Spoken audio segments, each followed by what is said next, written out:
À l'est, c'est encore terrible. On vous parle de Beni, de Butembo, mais allez à Beni, à Butembo, vous allez trouver des maisons cossues, des gens de là-bas, autour du lac Kivu, à Bukavu, à Goma. Vous allez trouver des villas comme en Suisse. Alors, comment vous allez arriver en Mbuji-Mayi? C'est le Moyen-Âge. Et vous dites à Kinshasa, ici, c'est notre pouvoir. Voilà. Alors, nous allons entamer l'actualité, Tchibin Koufoua. Donc, on va aller comme ça. Donc, on commence. Le premier sujet, c'est le retour des Camérés. Déjà, on apprend qu'il était ici depuis des heures du matin. Ça, on apprend. On ne sait pas. On n'a pas encore toutes les confirmations, Tchibin Koufoua. Alors, on parle d'abord du retour de Vital Kamerhe.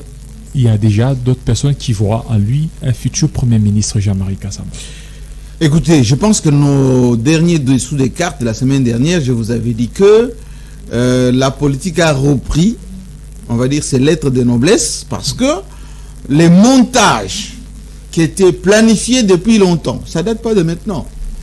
D'abord, les montages anti-Kamerhe n'ont pas fonctionné. On pensait fragiliser Kamerhe, allez, l'enlever un peu dans la course à 2023.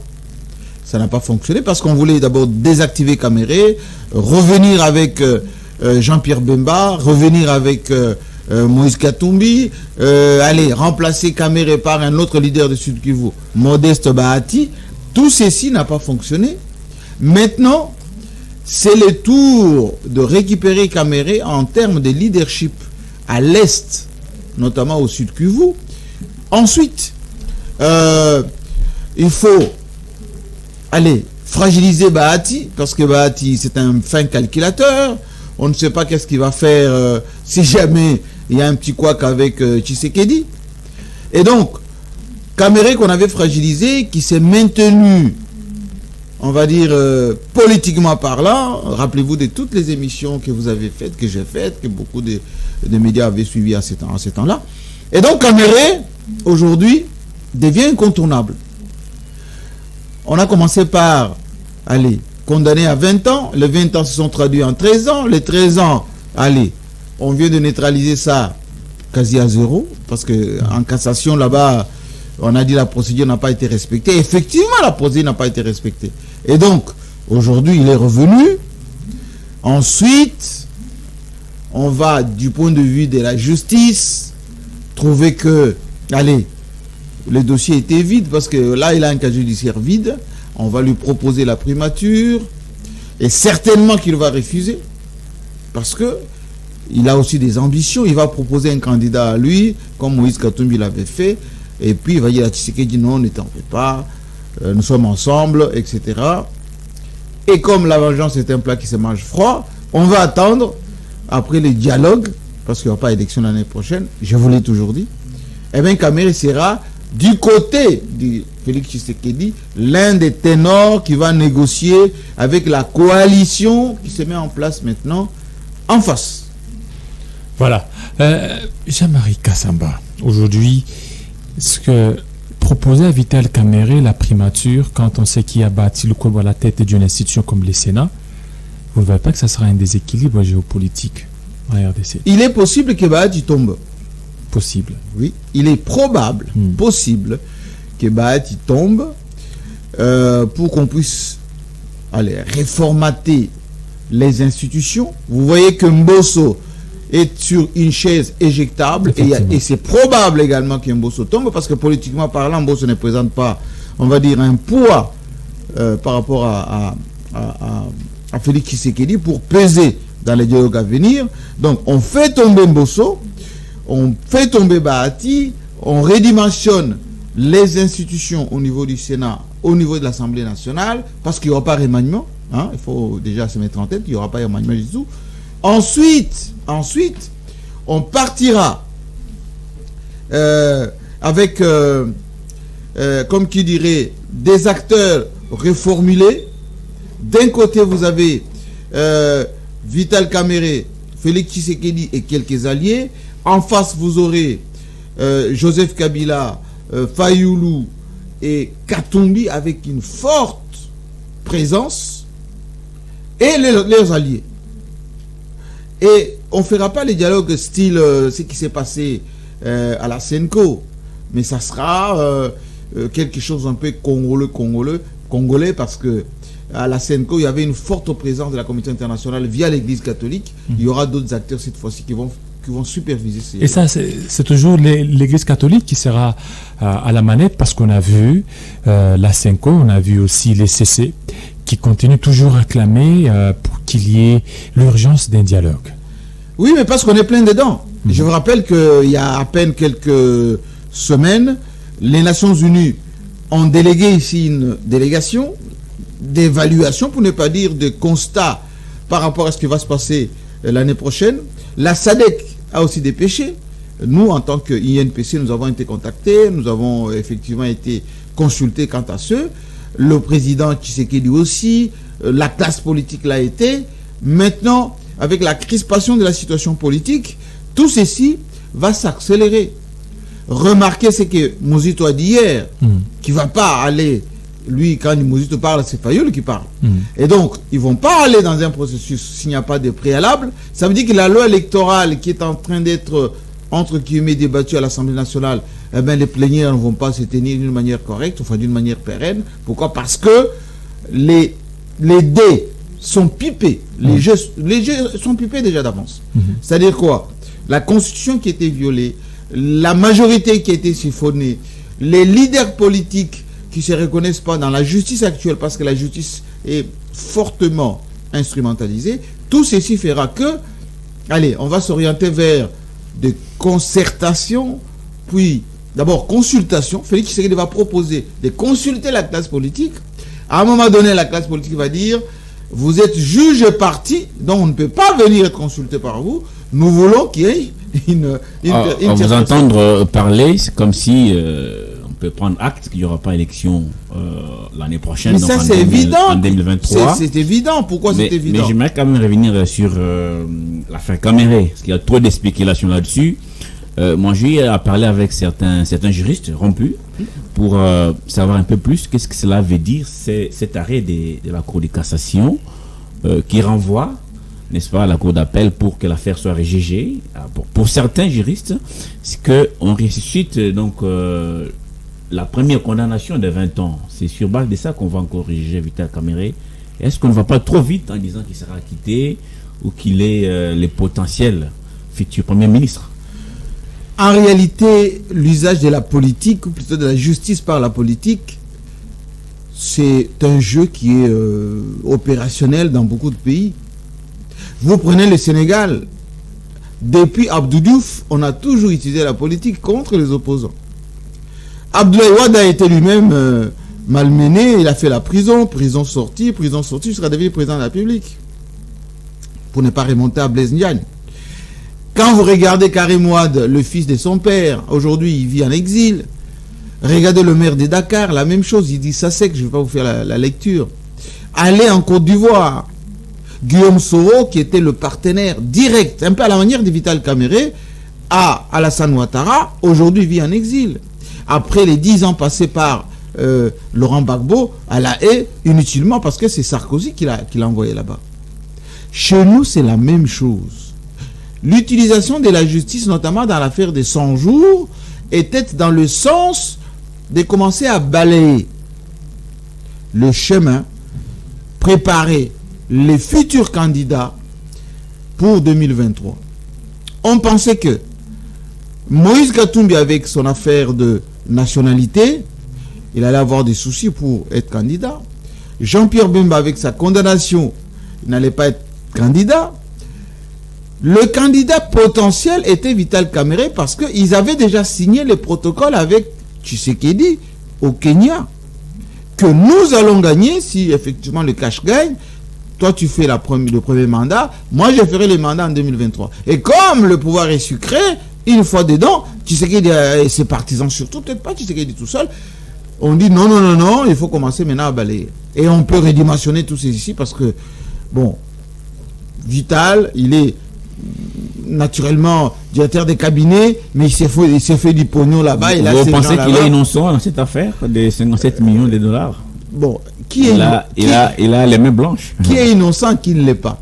avec qui Vital Kamerhe, et puis si elle avait touché à cet argent, il a bouffé ou il a un peu, je dirais, siphonné cet argent. Chez nous ici, quand on vous parle de détournement ou les fonds qui ont disparu, ces fonds ne sont jamais mangés par un seul individu. C'est une chaîne. Ah oui, c'est une chaîne. Et souvent, on prend un bouc émissaire. C'est l'ADG, c'est le PDG. Mais si le PDG parle, vous voyez que beaucoup de feuilles vont tomber.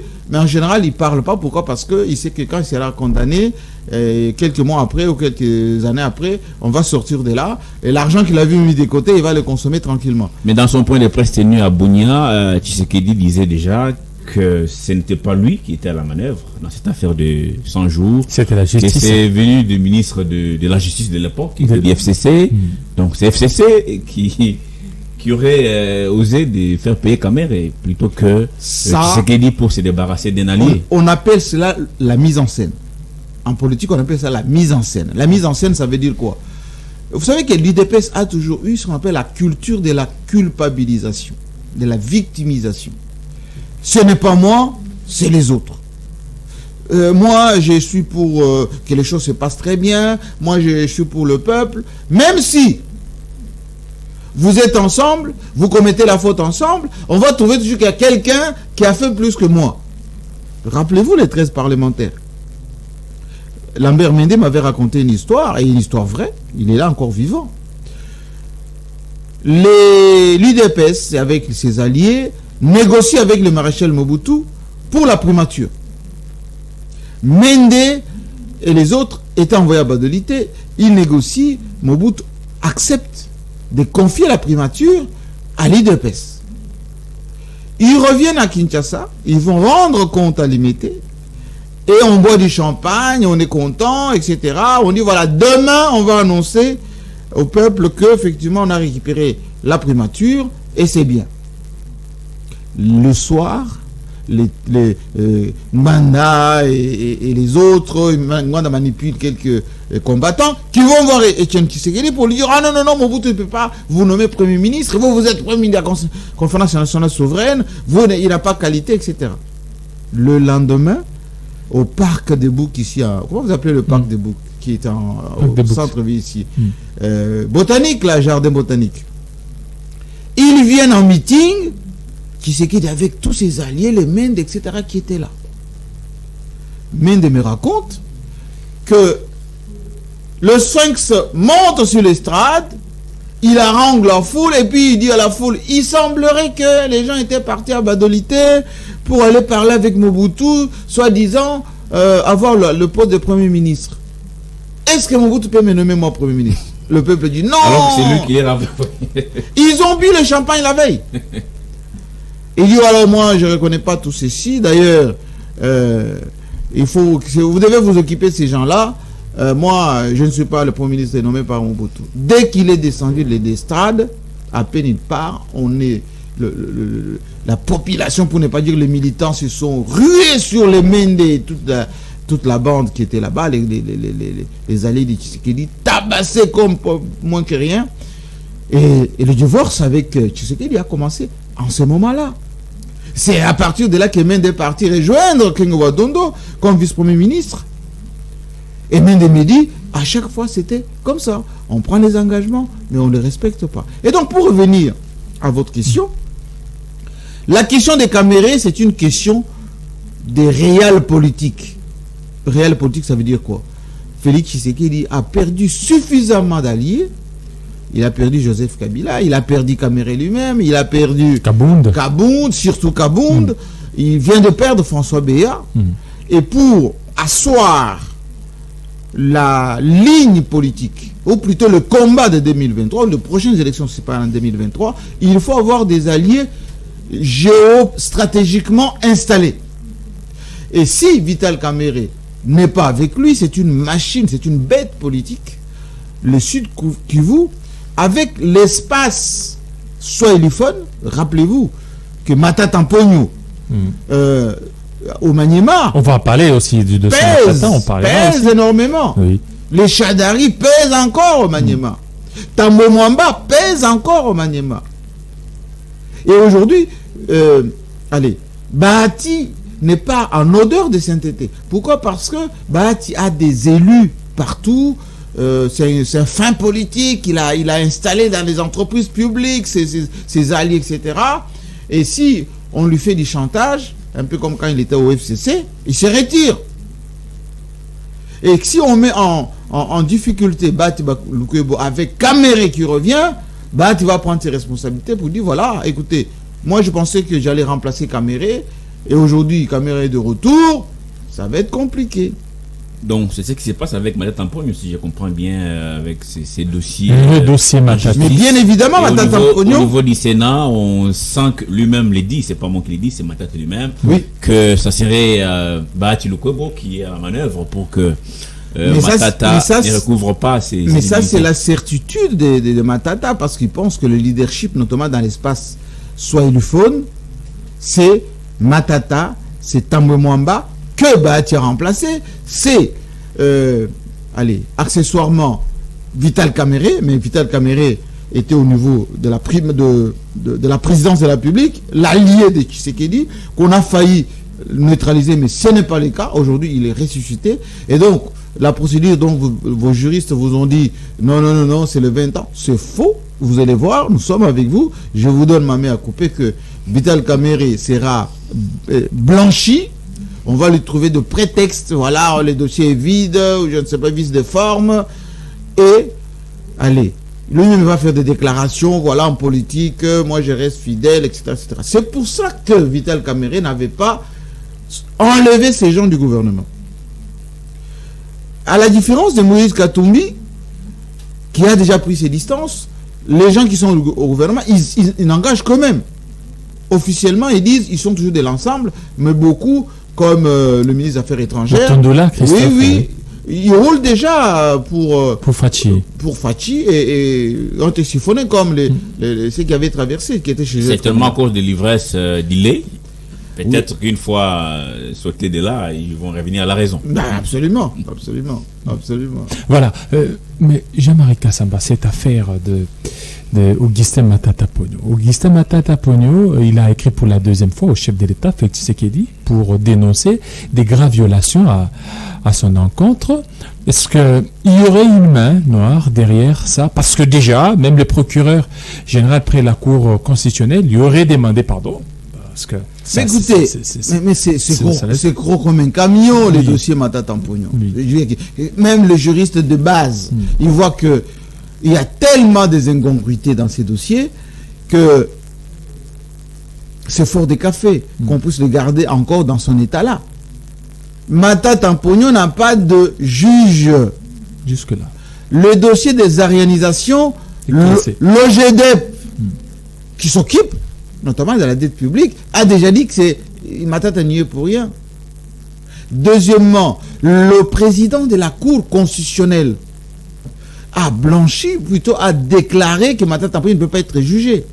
Donc forcément, il devait recouvrer ses immunités. Forcément, il devait, Matata Mponyo, commencer à faire sa politique normalement. Mais comme il pèse, comme d'abord c'est un stratège, c'est un technicien, c'est un leader, il est très, très organisé, il a un peu de réserve en termes financiers, et donc il demeure un danger pour Félix Tshisekedi si jamais il y a des élections. J'aimerais quand même vous poser une question, cette question qui me vient en esprit. Bon, comme journaliste, vous êtes président des journalistes de la ville de Kinshasa, vous êtes citoyen congolais. Oui. Pour vous, finalement, quand on parle d'état des droits, qu'est-ce que cela veut dire?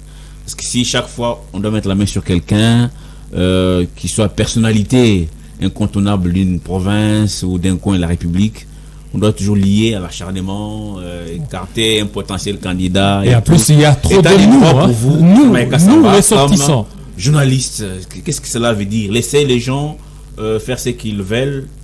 Non, la problématique, ils sont mieux placés dans leur province. Du tout. La problématique, c'est pas celle-là du tout. La justice, comme dit Élève une Nation, repose sur des principes de base. C'est quoi les principes de base? La loi reste la même pour tout le monde. À partir du moment où il y a un traitement différencié, discriminatoire des uns vis-à-vis des autres, s'enlève à la justice son caractère impersonnel. Et ma foi, il y a des précédents. Regardez de quelle manière l'actuelle majorité a été installée. On vous a dit que c'est une solution à la congolaise.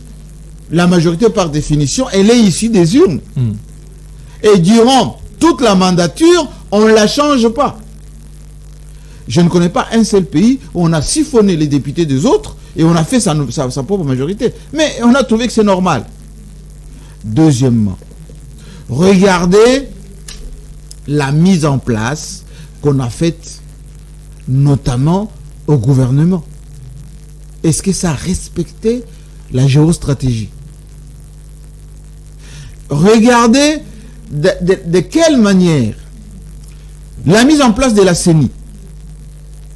La CENI s'est fait, allez, on a dit consensus. Il n'y a pas du tout consensus. Autrefois, les chefs de l'État avaient dit je ne peux pas signer le cas Malonda parce qu'il y a eu manque de consensus. Dans le cas précis, non, il y a consensus. Et vous savez que ça nous rattrape. Au niveau de l'Assemblée nationale, il y a des problèmes maintenant pour identifier les groupes parlementaires parce que les textes n'ont pas été acceptés. Il y a même au niveau de la Cour constitutionnelle aussi. Et puis, la Cour constitutionnelle, la mise en place du président de la Cour constitutionnelle. Rappelez-vous, c'est que Mbata, à son temps, avait dit par rapport à l'actuel président de la Cour constitutionnelle. Et j'en pense et des meilleurs. Autre chose. Regardez même les gens qu'on arrête. On arrête quelqu'un pour détournement. Il est mis en examen, pour ne pas dire inculpé. On le met à Makala. Allez, 1 mois, 2 mois après, il est sorti. Et ça vous fait mal d'apprendre que tel a volé des millions? Il est à Makala, il est dehors. Ça vous fait mal. Mais ça fait mal au peuple. Congolais, alors ça fait mal. Vous avez circulé le pays, vous connaissez le Congo profond, vous connaissez nos réalités en fait, ceux qui vivent cette population à la base, nos mamans, nos grands-mères, nos tantes, nos grands-parents. Il y en a qui manquent, qui ne fichent que un verre d'eau potable. Ça vous fait mal d'apprendre que tel dignitaire a pris 10, 15, 50 millions. Crispin Chibinkoufoua, j'étais à Makala la semaine dernière. J'ai vu là, on a jugé l'affaire de 100 jours. On a seulement mis des tolls. Et on parlait des millions là. Des millions. Je dis bien des millions de dollars. Ça veut dire qu'il suffit seulement de 100 000 dollars pour rien qu'aménager le lieu du tribunal. J'étais dans le bureau du directeur adjoint. J'ai vu l'entrée principale, de là où on détient les gens qui ont détourné des millions. Vous savez, quand vous êtes jugé même par des juges, les magistrats, qui sont eux dans leur bureau, pas d'imprimante, pas de papier, pas de... Et vous leur parlez de millions. Avec un ventilateur à côté. Ces juges-là, quand ils vous jugent sur base de ça, eux-mêmes, ils sont mal à l'aise. Très mal à l'aise. Sans compter les policiers qui vont avec. Maintenant, vous dites, est-ce que ça me choque? Moi, personnellement, je trouve ça naturel que les gens, ça ne les choque pas. Parce que depuis les années 80, Mobutu a toujours dit, le peuple congolais contribue. Il y avait la direction de la contribution. Ce n'était pas la direction du directeur général des impôts. Direction générale des impôts. C'est Kabila qui a transformé ça des contributions aux impôts. Oui. Avant, c'était direction générale des contributions. Ça veut dire vous contribuez comme vous pouvez. Aujourd'hui, ce qui choque la population, c'est les folklores autour duquel on entoure un peu ces affaires. Vous voyez par exemple le ministre des hydrocarbures. Didier Boudimbo, là on parlait de combien? 200 millions, je ne sais pas.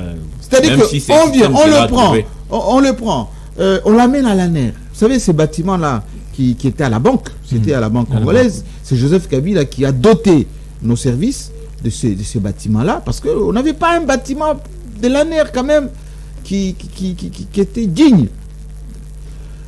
Mais ces gens-là de l'ANER qui vont chercher ces gens, Il faut voir dans quelles conditions ils travaillent, les gens de l'ANER. Moi, j'y vais souvent. Et c'est des fonctionnaires bien formés, d'un certain niveau. Quand ils vont chercher quelqu'un pour 200 millions, 50 millions, etc., ils les amènent dans leurs locaux, où ils sont eux-mêmes dégarnis. Et au bout de 3 jours, le même qui ont été chercher ces messieurs, on les appelle. Non, laissez-les qui rentrent à la maison. Dans quel état ils vont être? Vous me posez la question. Est-ce que moi ça me choque? Mais eux qui travaillent, posez-leur cette question. Les policiers qui transportent ces gens à millions dans le véhicule déglingué, où il n'y a pas de carburant. Et puis, ils amènent ces gens. 3 jours après, une semaine après, on dit non, le même policier ramenait ce monsieur à la maison. Sans explication claire de ce qui s'est passé, est-ce que les quand vous dites ont été remboursés? Alors, quand vous dites l'état des droits, la problématique se pose à ce niveau. Notre président a beaucoup de bonne volonté. Énormément de bonne volonté. Mais qu'est-ce qui Quand manque? vous écoutez son discours, vous sentez que c'est quelqu'un qui est choqué par l'injustice, qui a envie que les choses changent. Mais Joseph Kabila avait dit, je pars 15. Les gens disaient à l'époque, mais comment il ne peut pas dire, il n'y a pas 15, il y a beaucoup de professeurs autour de lui, il a beaucoup de gens. Et lui, précurseur, avant-gardiste, il avait déjà vu ça. Qui c'est qu'il a dit lui-même? La difficulté, c'est de trouver des bons collaborateurs. Hein? Il a dit lui-même. Les déclarations existent. Mais quand nous apostrophons comme ça, il faut que ça soit écouté. Il faut qu'on puisse prendre des mesures.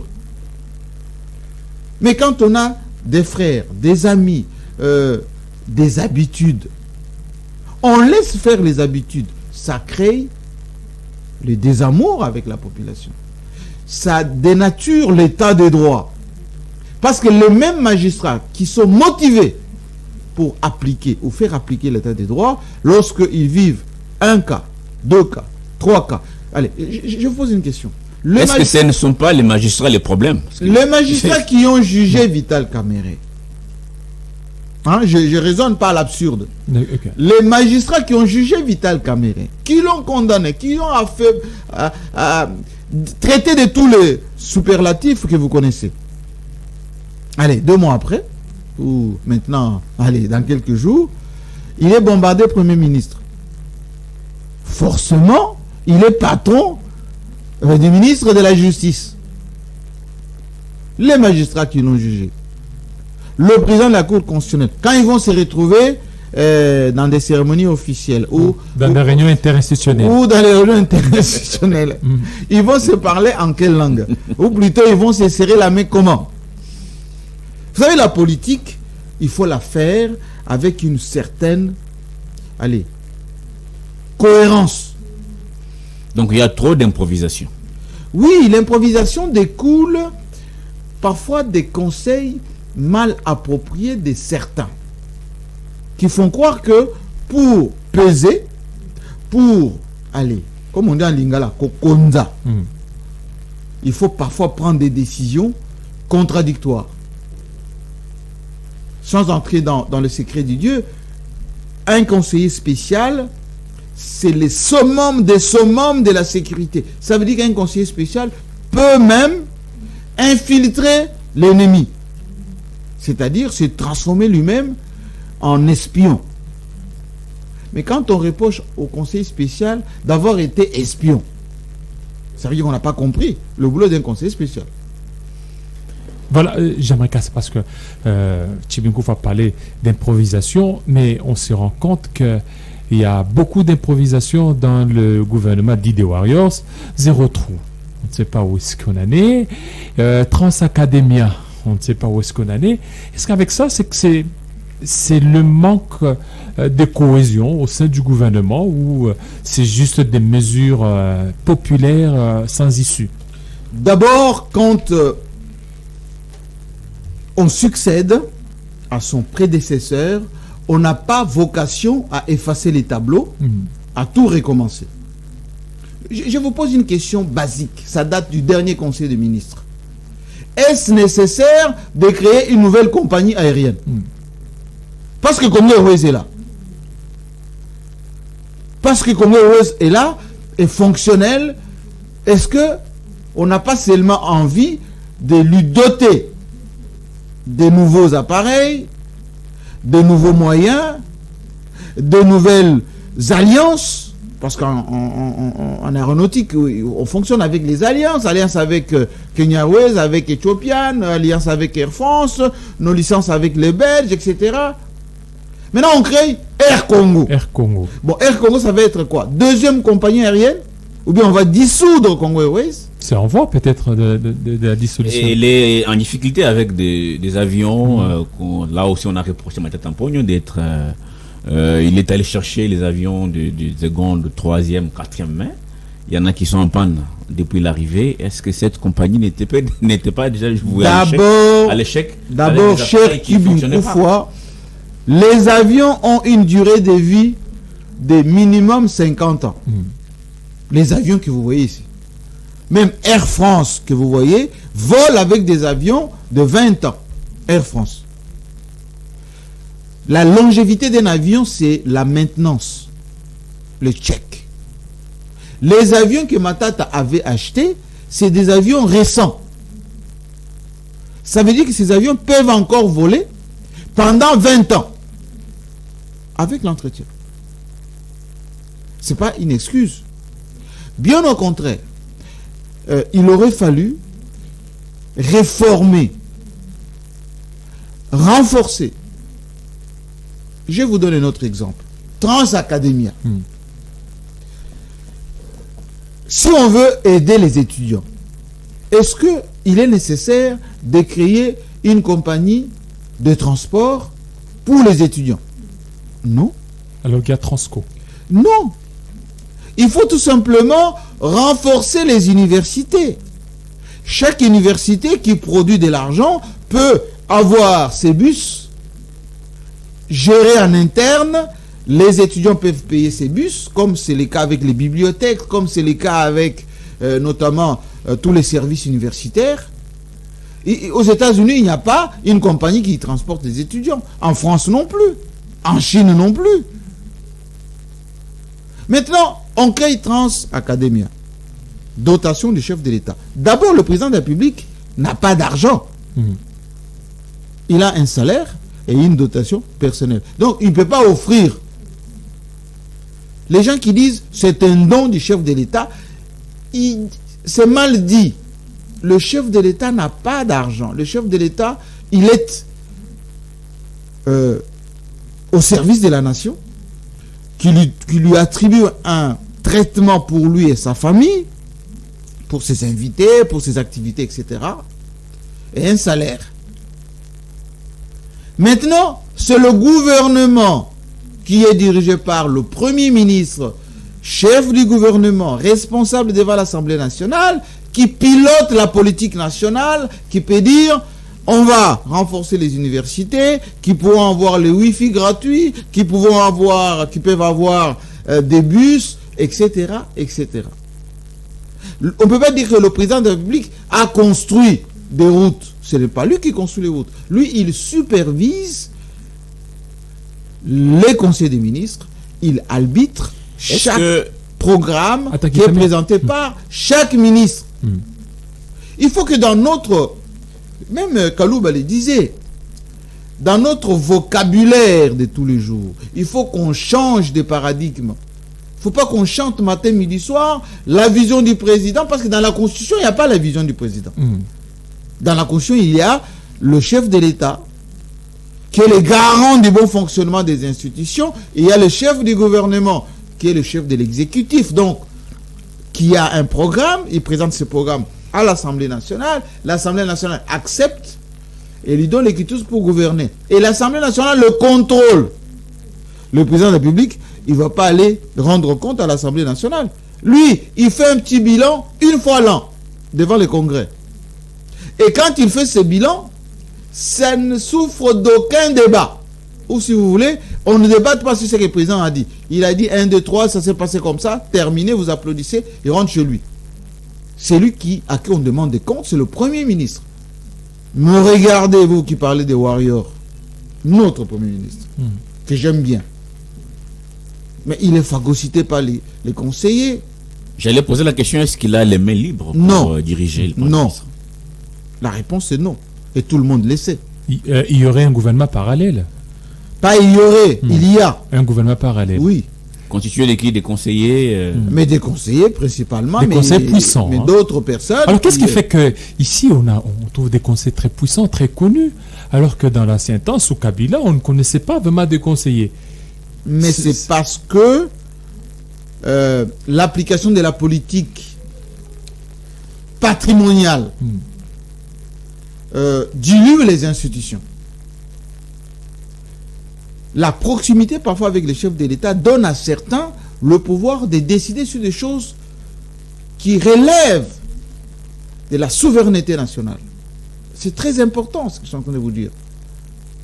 Est-ce normal qu'un conseiller soit délégué pour aller conduire un projet de développement dans une province?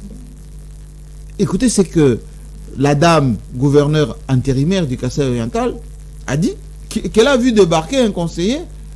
Elle n'était pas au courant. Le conseil provincial, pour ne pas dire le gouvernement provincial, n'était pas au courant. Les députés de Mbujimaï n'étaient pas au courant. Et puis on lui dit, voilà, on a vu les pyramides en Égypte, on aimerait bien faire des choses ici, etc.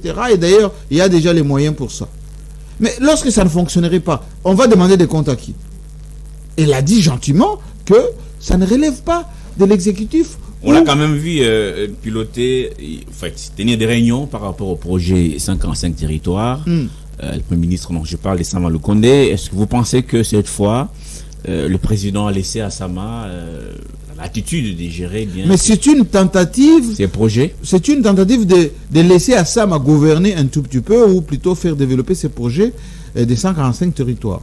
Il y a encore déjà des couacs. Les premiers financements qui étaient mis à disposition ne sont toujours pas encore libérés, peut-être très modestement.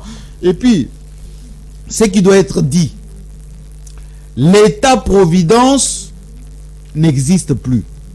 Qu'est-ce que ça veut dire? On ne peut pas développer un pays avec l'État qui est commerçant, rappelez-vous les chinchards, avec l'État qui vient pour faire des choses, on va dire, au quotidien. L'État jette les cadres. L'État permet à l'entrepreneuriat privé d'avoir les avantages.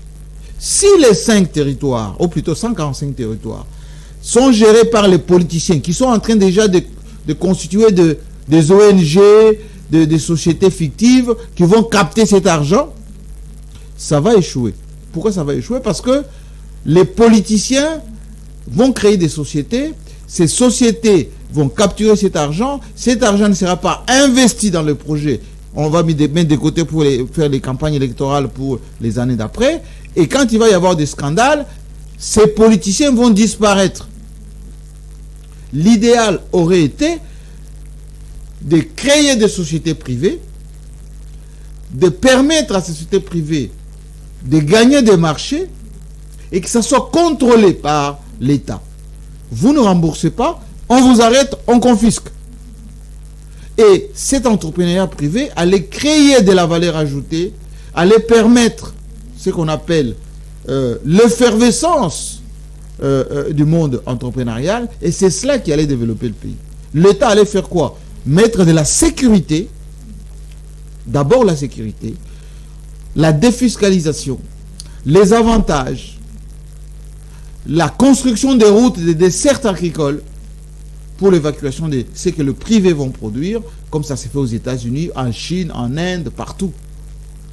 La Chine s'est développée pas avec le modèle au début de Mao, mais avec le modèle de Xi Jinping aujourd'hui, avec tout ce qui ont succédé à Mao, parce que même en Russie, on a laissé l'entrepreneuriat prendre la place à l'État-providence. Les 145 territoires ne pourront se développer en pouvant avoir un résultat escompté que quand on va faire jouer les privés dans l'affaire. Alors, la pétition. Pétition Bosso contre le président de l'Assemblée nationale. On lui reproche beaucoup de griefs. Est-ce que ça va encore tenir, Jean-Marie Kassama? Parce que tout à l'heure, on vous a senti un peu convaincu que Mbosso serait sur une chaise éjectable. Et ajouter que c'est pas la première fois. Oui, c'est pas la première fois. La deuxième ou la troisième fois qu'il y a une pétition contre Mbosso. Je vous ai dit tout à l'heure que les turpitudes de la classe politique, c'est récurrent. Il faut se poser la question, comment Mbosso est arrivé là? Mbosso, il est FCC, et quand on a voulu redimensionner en cours de mandat la majorité, on a dit on compte sur les transfuges potentiels. Et Mbosso, vu son âge, il a été le doyen. Quand on a défenestré Mabunda, Mbosso est arrivé comme doyen bureau d'âge. Et Mbosso, comme il est fin carrière, il a dit je vais jouer ma carte, je vais me mettre du côté de Félix Tshisekedi. Et il a été secondé par le vrai formateur de la majorité, c'est Kabound. C'est pour ça que Kabound avait tous ses galons. Qui n'est plus là aujourd'hui. Oui. Et donc, Mbosso n'existait que parce que Kabound faisait bouillir la marmite. Maintenant que Kabound est en embuscade, que Mbosso ne peut plus fédérer tous les élus qui bouillonnent, parce que beaucoup sont dessus, à part les palissades, mais tout ce qu'on leur avait promis au gouvernement, la diplomatie, entreprise, ça ne fonctionne pas. C'est que le pauvre Mbosso, qu'est-ce qu'il fait maintenant? Dès qu'il y a un match, il leur donne un peu de moyens, ils vont aller voir le match. À la fin du mois, comme a dit l'autre élu, il leur file un peu 1000 par mois, mais ce n'est pas suffisant. Nous avons une classe politique gloutonne. Et il a compris, cette classe politique, qu'on nous vit qu'avec un peu de chantage comme ça. Et donc, ça c'est un chantage de plus à Mbosso pour dire attention messieurs, on peut vous faire chuter à tout moment. Mais en réalité, Félix Tshisekedi lui raisonne plus haut. Qu'est-ce que ça veut dire? Il voit, est-ce que Mbosso va encore m'être utile? Dans quelle configuration? Dès que Kamere va revenir, allez, on va bousculer un peu tout ceci. Je vous ai dit, redimensionner l'Assemblée nationale, redimensionner au niveau du Sénat, voir quels sont les interlocuteurs qui sont aux côtés de Félix Tshisekedi en vue des futurs conciliambules. Et Kabound qui est parti finalement, est-ce qu'il pourra rebondir? Il a démissionné après, même si c'est vrai, ça faisait longtemps, entre son tweet et la démission proprement dite. Vous pensez qu'il est maintenant où? Il est au centre? Est-ce qu'il a rejoint l'FCC?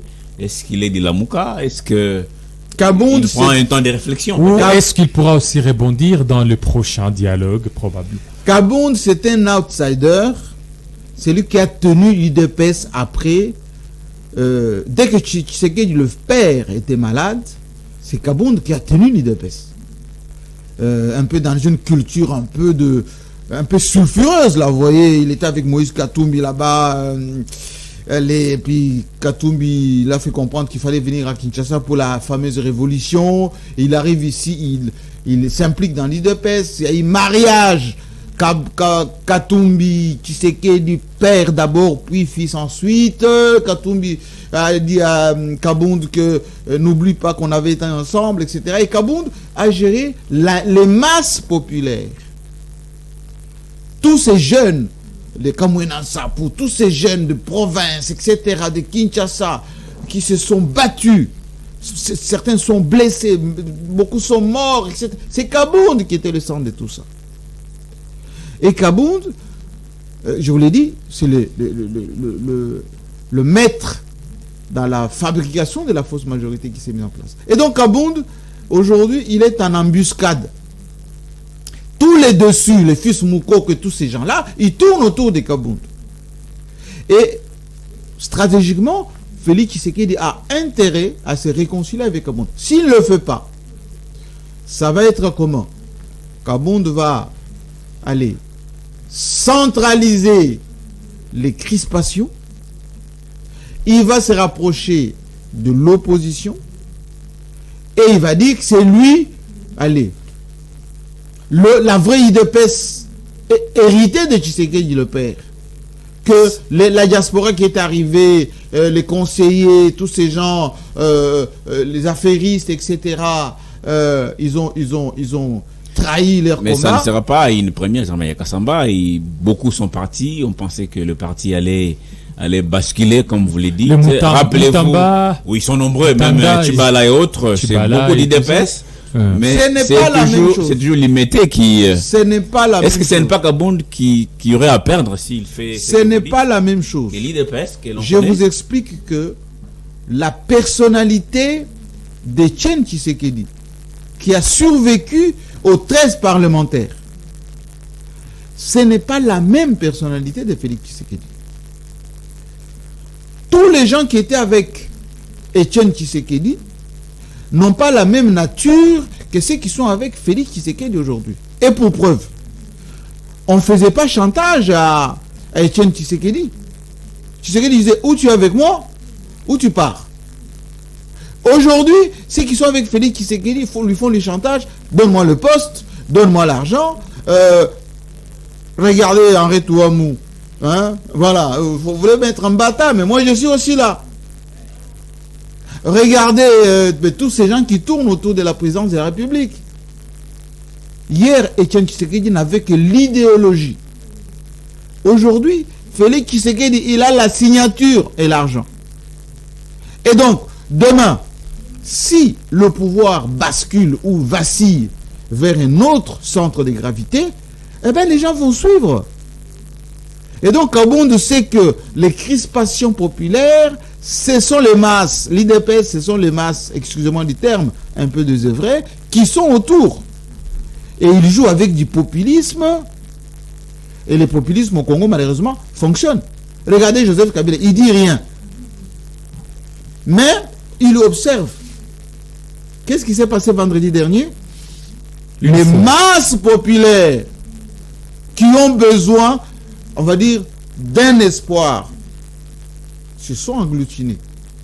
Les dangers, ils viennent de là. Et Vital Kamerhe, c'est un populiste né. C'est l'homme de discours. Par rapport à Joseph Kabila, est-ce que vous êtes d'accord avec Raymond Tchibanda qui déclare que c'est le seul candidat du Front commun pour le Congo? Vous qui êtes de temps en temps avec Kabila à des moments. Il va revenir en 2023. Est-ce qu'il vous a confié ça par Non, il m'a rien confié. Je reviens. Il m'a rien confié. Non, tout ce que je peux vous dire, qu'il y a des évidences. La première évidence, c'est que les gens qui disent Joseph Kabila, sénateur à vie, la Constitution l'interdit de postuler, c'est faux. Tout juriste sérieux sait que sénateur à vie veut dire fonction honorifique.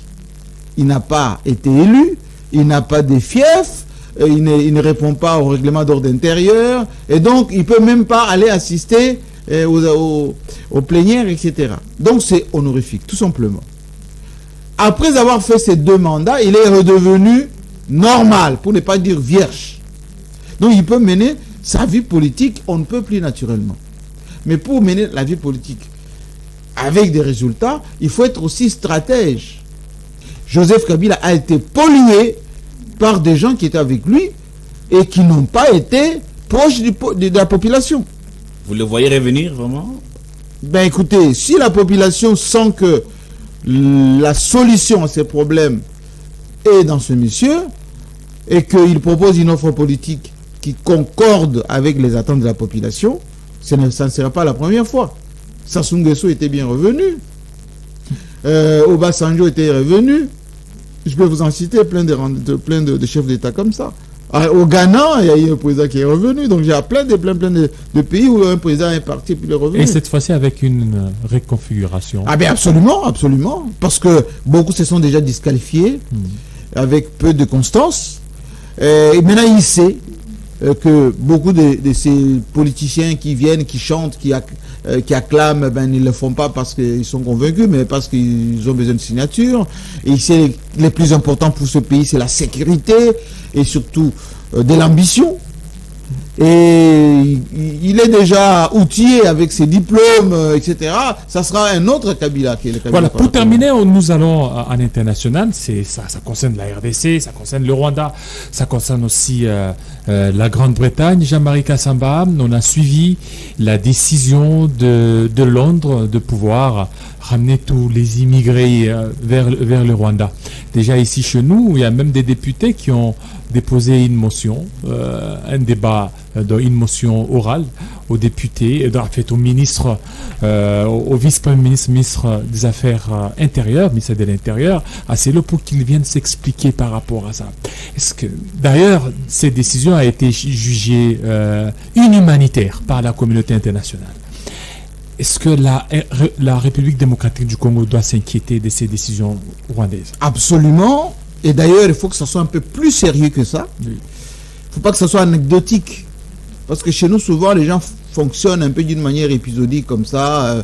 On en a parlé dans les réseaux sociaux. Et puis voilà, un député s'indigne. Non, il faut que ça soit une affaire nationale. Il faut une prise de conscience que le danger est à nos portes. Mais c'est quel danger? Le Rwanda est souverain et il peut prendre une décision. Le Rwanda n'a pas d'espace pour... Alors un peu de réflexion, mon ami. Les gens qui sont complexés par le développement entre guillemets du Rwanda ne se posent pas la question comment le Rwanda arrive à faire ce qu'il fait aujourd'hui avec les richesses de la République démocratique du Congo. Il faut se poser la question, quel rôle on fait jouer au Rwanda depuis 1994. Quel rôle on fait jouer au Rwanda? Ça devait d'abord commencer par l'Ouganda. C'est Museveni.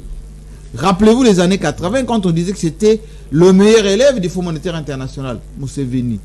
Mais quand Museveni n'a pas pu faire ce que, notamment les démocrates aux États-Unis, les Clinton quand ils sont arrivés au pouvoir, on a bifurgué vers le Rwanda. Kagame, formé dans les services secrets aux États-Unis, il était le patron de l'armée de l'Ouganda, il avait les Tutsis en Ouganda, il est revenu.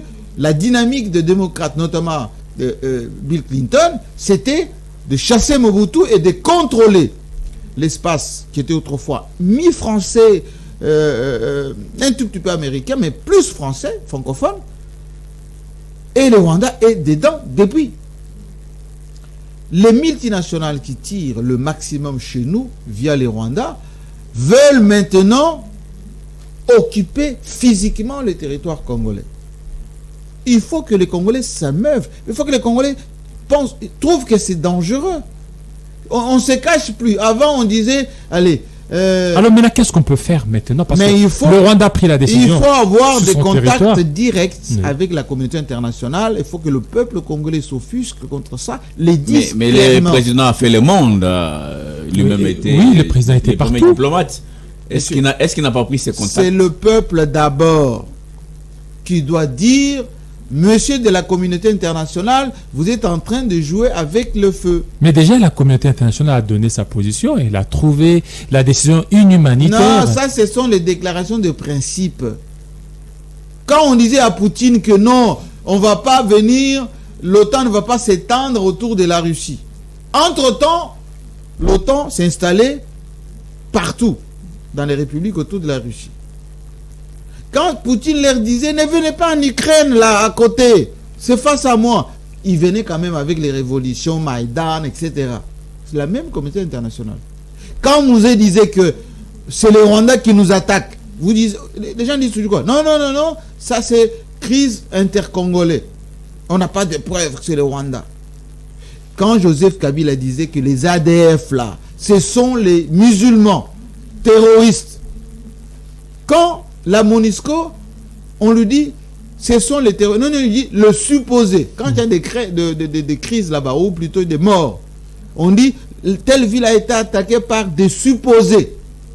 C'est le mot supposé là. Est-ce que quand il y a la guerre en ce moment entre l'Irak, ou plutôt la Russie et l'Ukraine, est-ce que vous entendez les Occidentaux dire supposé russe? On dit les Russes, invasion russe, on dit même le mot invasion. On n'a jamais utilisé le mot invasion quand les Rwandais occupent nos territoires. Et donc, dans les cas d'espèce, il faut que, allez, nous, Congolais, mais les gens qui manifestent souvent, les ONG, etc., où est le communiqué pour dire à la Grande-Bretagne, qui est partenaire avec nous, vous êtes en train de nous mettre en danger. Allez juste manifester devant l'ambassade démocratiquement, ça se fait partout dans le monde. Voilà, attention avec ce que vous êtes en train de faire, c'est contre notre souveraineté. Rien du tout. Où sont les conseillers diplomatiques, les envoyés spéciaux du chef de l'État qui doit les envoyer en émissaire avec des lettres, voilà, dire, allez, aux Britanniques, dire à Kagame, mais messieurs, c'est que vous faites là. Vous savez, quand il y a eu, les gens se sont levés contre les fameux villages à l'Est. Oui. Le projet est tout fait maintenant, c'est fini. Est-ce qu'il faut construire finalement un mur avec physiquement, oui, c'est les voisins rwandais? Non seulement il faut faire le mur, mais il faut acheter des avions, il faut acheter des drones, il faut sécuriser cette zone de à peine 100 km. De l'Ouganda, Burundi jusqu'au Rwanda. Il faut là-bas no man's land. Mettre là-bas, vraiment. C'est vraiment avec de vues satellitaires. Google Maps existe. Hein? Donc, mettre des états-majors là-bas, mettre des camps militaires là-bas seulement. Et vous allez voir que ça va se calmer. Aussi longtemps qu'on fait état des sièges et puis on met quelques positions, ils vont toujours nous embêter. Et Kagame, lui, ne désarme pas. Il sait qu'il a les soutiens. Imaginez, je réfléchis par absurde. Imaginez, Kagame vient nuitamment avec 300 de ces gens, il les installe dans un coin quelque part. Vous vous réveillez le matin, ils sont déjà là, comme les Mboro, vous vous rappelez? Les Mboro, effectivement.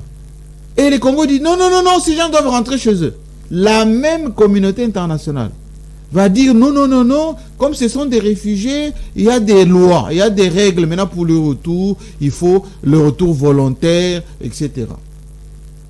Et on va faire les camps tout autour. Et ça sera une zone. Et de plus en temps, les Congos payent cher à cause de son hospitalité d'autrefois. Mais Kengo Wadon l'a dit. Les Hutus qui avaient traversé avec armes et bagages, Kengo avait donné 48 heures pour qu'ils rentrent chez eux. La même communauté nationale est partie dire à Mobutu, non, dis à ton premier ministre qu'il laisse les malheurs du Congo commencer par là. Voilà. Aujourd'hui. Merci beaucoup, Crispin Chibukonfo. Merci, Jean-David. C'était intéressant. Parce que tout à l'heure, dans pratiquement 9 à 8 minutes, ça sera la grande édition de 12h, 13h dans l'Est de la République démocratique. Et on était en direct à la télé. Effectivement, on était en direct. Merci à vous, Jean-Marie Kassama, surtout pour le professionnalisme. Là, il faut qu'on se le dise, Chibukonfo, Crispin. Oui, c'est le maître d'école. Hein? Le maître d'école, il est venu révolutionner le monde médiatique. Rappelez-vous, avant Télé 50, on pensait qu'un journaliste était un citoyen, basse classe et autres.